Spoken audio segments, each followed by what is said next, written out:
राजा दशरथ रामायण के एक ऐसे पात्र थे जो भाग्यशाली तो थे क्योंकि उनके पुत्र भगवान श्री राम हुए थे, लेकिन साथ ही अभागे भी क्योंकि उनके जीवन में अपने पुत्र के साथ रहने का सुख नहीं लिखा था। राजा दशरथ का जन्म महान कुल जिसे सूर्यवंशी, इक्ष्वाकु व रघुवंश के नाम से जाना जाता है, उसमें हुआ था। उनकी 3 पत्नियां थी व 5 पुत्र पुत्रियां। आज हम राजा दशरथ के जन्म से लेकर मृत्यु तक का वृतांत आपको बताएंगे।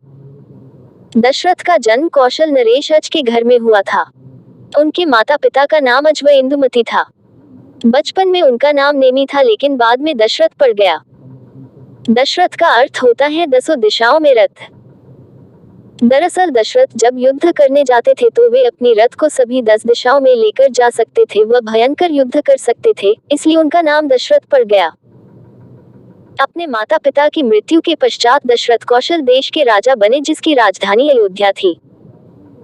वे अत्यंत पराक्रमी व शक्तिशाली योद्धा थे जिन्होंने एक बार देवासुर संग्राम में देवताओं की ओर से युद्ध भी लड़ा था। जब दशरथ राजकुमार थे तब वे शिकार खेलने जाया करते थे। एक दिन जब वे सरयू नदी के किनारे शिकार कर रहे थे तब वहां पर श्रवण अपने बूढ़े व अंधे माता पिता को तीर्थ यात्रा करवाते समय विश्राम करने रुका था। दशरथ ने श्रवण को हिरण समझकर उस पर तीर चला दिया जिससे उसकी मृत्यु हो गई। अपने बेटे की मृत्यु से कुपित होकर श्रवण के माता पिता ने दशरथ को पुत्र वियोग में मरने का श्राप दिया व अपने प्राण त्याग दिए। जब दशरथ विवाह योग्य हुए तो उनका विवाह सर्वप्रथम मगध देश की राजकुमारी कौशल्या राजा Dashrath wife name in Hindi के साथ हुआ। उसके बाद उन्होंने 2 और विवाह किए जिसमें उनकी दूसरी पत्नी कैकेयी देश की राजकुमारी कैकेयी व तीसरी पत्नी काशी देश की राजकुमारी सुमित्रा थी। विवाह के कुछ समय पश्चात दशरथ व कौशल्या के घर एक पुत्री का जन्म हुआ जिसका नाम शांता था। वशिनी जो कि रानी कौशल्या की बहन व अंग देश की महारानी थी, एक दिन अपने पति राजा रोमपद के साथ दशरथ के महल में आई हुई थी। उनकी कोई संतान नहीं थी। ये देखकर दशरथ ने अपनी पुत्री शांता को उन्हें गोद दे दिया जिसका विवाह बाद में ऋषि श्रृंग मुनि से हुआ था। एक बार देवताओं व असुरों के बीच भयानक युद्ध चल रहा था। उस युद्ध में देव इंद्र राजा दशरथ से सहायता मांगने आए थे। तब दशरथ अपनी दूसरी पत्नी कैकेयी के साथ उस युद्ध में भाग लेने गए थे।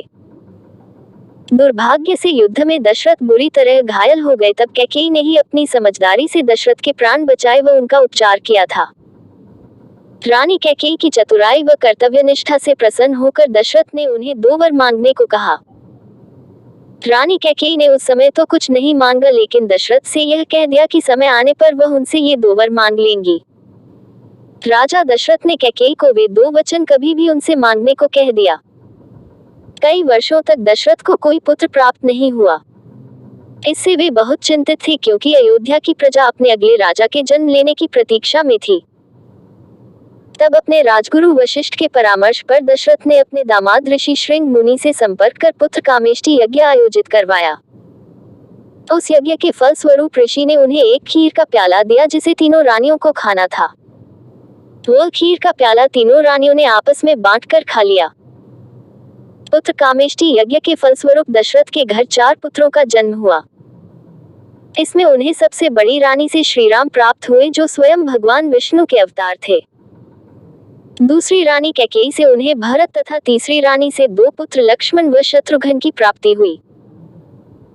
कुछ वर्षों तक राजमहल में उनका लालन पालन करने के पश्चात दशरथ ने उनका विद्या संस्कार करके महर्षि वशिष्ठ के आश्रम में शिक्षा ग्रहण करने भेज दिया। जब चारों भाई अपनी शिक्षा पूर्ण करके वापस अयोध्या आ गए तो राजमहल में फिर से खुशी छा गई। दशरथ भी अपने सभी पुत्रों के चरित्र को लेकर बहुत प्रसन्न थे तथा अब अपने उत्तरदायित्व से मुक्त हो जाना चाहते थे। तब उन्होंने अपनी मंत्री परिषद बुलाकर विचार विमर्श किया कि अब उन्हें अयोध्या का राज सिंहासन अपने सबसे बड़े पुत्र राम को देकर संन्यास ले लेना चाहिए। उनके इस प्रस्ताव से सभा में सभी सहमत थे तथा राजगुरु वशिष्ठ ने भी इसकी आज्ञा दे दी। उस समय उनके 2 पुत्र भरत व शत्रुघ्न अपने नाना के घर कैकेयी गए हुए थे। दशरथ ने राम को बुलाकर अपना निर्णय सुना दिया जिसे श्रीराम ने भी पिता की आज्ञा मानकर स्वीकार कर लिया।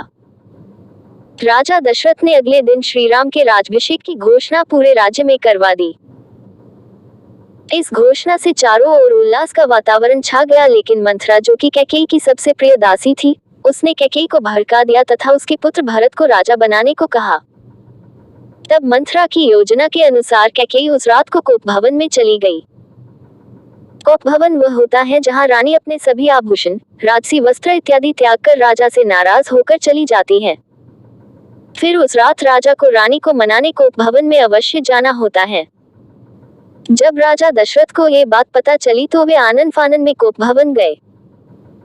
राजा दशरथ कैकेयी का ये स्वरूप देखकर अत्यंत डर गए तथा उनसे जो इच्छा हो वह मांगने को कहा।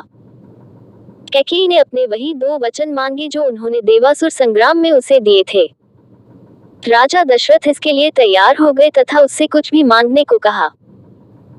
तब कैकेयी ने अपने 2 वचनों में भरत का राज्याभिषेक व श्री राम को 14 वर्ष का वनवास मांग लिया। ये 2 वचन सुनकर दशरथ अंदर तक हिल गए थे तथा प्रलाप करने लगे थे। पूरी रात दशरथ कैकेयी के कक्ष में बैठे रोते रहे व उससे अपने यह वचन वापस लेने की याचना करते रहे, किंतु कैकेयी टस से मज नहीं हुई। प्रातःकाल जब ये समाचार श्री राम को मिला तो उन्होंने अपने पिता के वचन को निभाने के लिए वनवास जाने का निर्णय लिया। उनके साथ उनकी पत्नी सीता व भाई लक्ष्मण ने भी वनवास जाने का निर्णय ले लिया। दशरथ चाहते हुए भी उन्हें नहीं रोक पाए और अपने पुत्र के आदर्शों के आगे उन्हें झुकना पड़ा। अंत में श्री राम, माता सीता व लक्ष्मण दशरथ की आंखों के सामने वनवास चले गए। श्री राम के वनवास प्रस्थान के पश्चात दशरथ बुरी तरह प्रलाप करने लगे थे। तब जैसे ही उन्होंने कैकेयी को देखा तो उनका क्रोध फूट पड़ा। उन्होंने उसी समय कैकेयी का त्याग कर दिया व अपनी पत्नी मानने से मना कर दिया। अब राजा दशरथ न तो मंत्री परिषद में जाते व न ही राजकाल संभालते। उन्होंने बिस्तर पकड़ लिया था तथा हमेशा श्री राम का नाम ही जपते रहते व रोते रहते थे। कई बार निद्रा में उनकी आंख खुल जाती और वे राम राम चिल्लाने लगते थे। उनकी ये दशा देखकर राजमहल में सभी दुखी थे। अंत में एक दिन राजा दशरथ ने श्री राम के वियोग में ही अपने प्राण त्याग दिए। अपनी मृत्यु से पहले उन्हें श्रवण के माता पिता का दिया हुआ श्राप याद आया जो उन्होंने उसे दिया था। आखिरकार दशरथ ने पुत्र वियोग में ही अपने प्राण त्याग दिए। दशरथ की मृत्यु के पश्चात पूरी अयोध्या में शोक व्याप्त हो गया। दशरथ के 4 पुत्र थे, लेकिन वे इतने अभागे थे कि उनकी मृत्यु के समय उनका एक भी पुत्र उनके पास नहीं था। उनके 2 पुत्र 14 वर्ष के वनवास पर थे तो 2 पुत्र कैकेयी देश गए हुए थे। ऐसे समय में अयोध्या का शासन राजगुरु महर्षि वशिष्ठ के हाथों में आ गया था। महर्षि वशिष्ठ ने दशरथ के शरीर को औषधि युक्त तैलीय पदार्थ में सुरक्षित रखने का आदेश दिया। इसके साथ ही उन्होंने कुछ सैनिकों को तुरंत कैकेयी देश जाकर भरत व शत्रुघ्न को तीव्र गति से अयोध्या लौटने का आदेश दिया।